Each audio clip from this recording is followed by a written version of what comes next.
The intervention in Iraq was couched in very benign terms.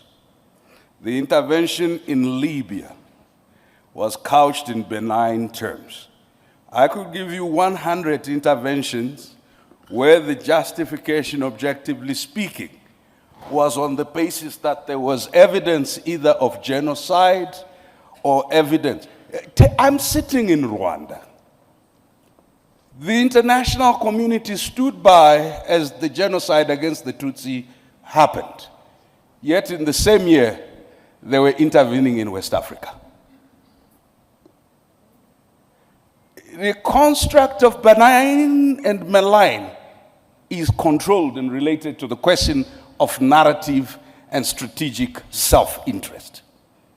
We've often not paid enough attention, and thank you, Chairperson of the African Union, for educating us on how the international fora of decision-making, the Security Council, and other fora, including at some stage, how we transact within the International Criminal Court and other platforms.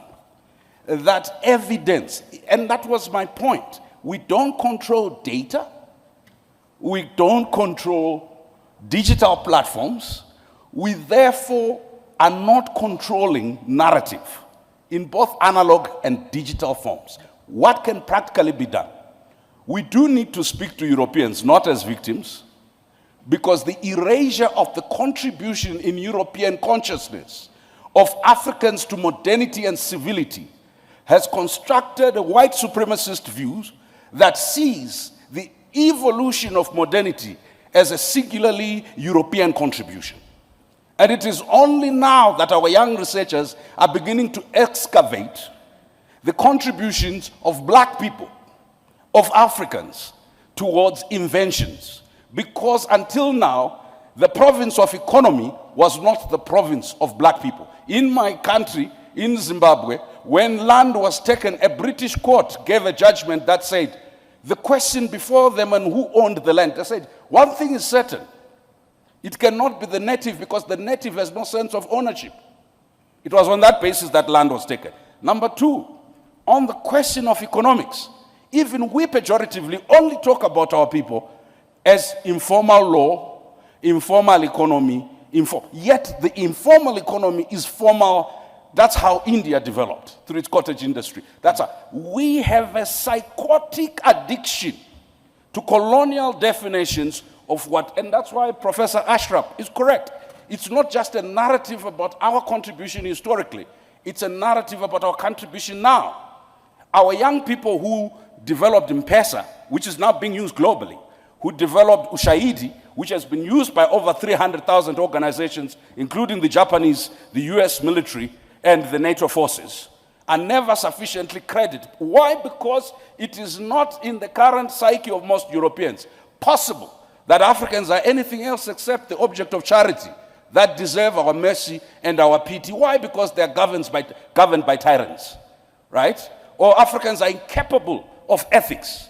And we've constantly said that Switzerland, which received the Abacha loot, which received the loot from the then Zaire, now DRC, has constantly been ranked in anti-corruption indices as the cleanest country in the world. PLO and I are lawyers. The receipt of stolen property is theft at law.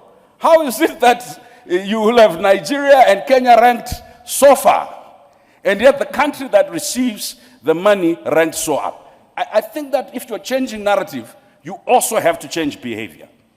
Our African leaders and citizens constantly confirm the European caricature, an object of pity. When we come into this spaces, we can never transact revolution in courtesy. I like to be civil, to be courteous, right? But each time I start pointing to atrocities committed by African governments, the Europeans and the Americans cheer me up. Each time I refer to the historical atrocities and continuing atrocities committed first by governments and by companies that are dumping cyanide into our underground water and nuclear waste, right? You know what it is said? This is retrogressive. It's undermining investment. It's listen, we cannot win the narrative battle by arguing in pockets. They are happy us talking about our localized, indigenized oppression. They are never happy us talking about the question of distribution and redistribution, of the global economy, of global power. And what Nkrumah and others realized in 1963 at the founding conference, if Africa is not represented, if Africa does not own its narrative, but you can't own your narrative if your leadership is totally disconnected from its people. You can't own your narrative if your intellectuals are totally disconnected. We have underinvested in rural areas and slums where the majority of our people are. In fact, we treat them as security threats and they are over-policed. Number two, we have underinvested in our academic and research institutions. We'd rather bring McKinsey and bring Deloitte and Touch. They will help us do AU reform. Why? Because there are no African consultancies that we know. Even if they exist, we have no relationship with them to help us with AU reforms, with anything else. And this is not a pronouncement on McKinsey or Deloitte. It's a pronouncement on ourselves.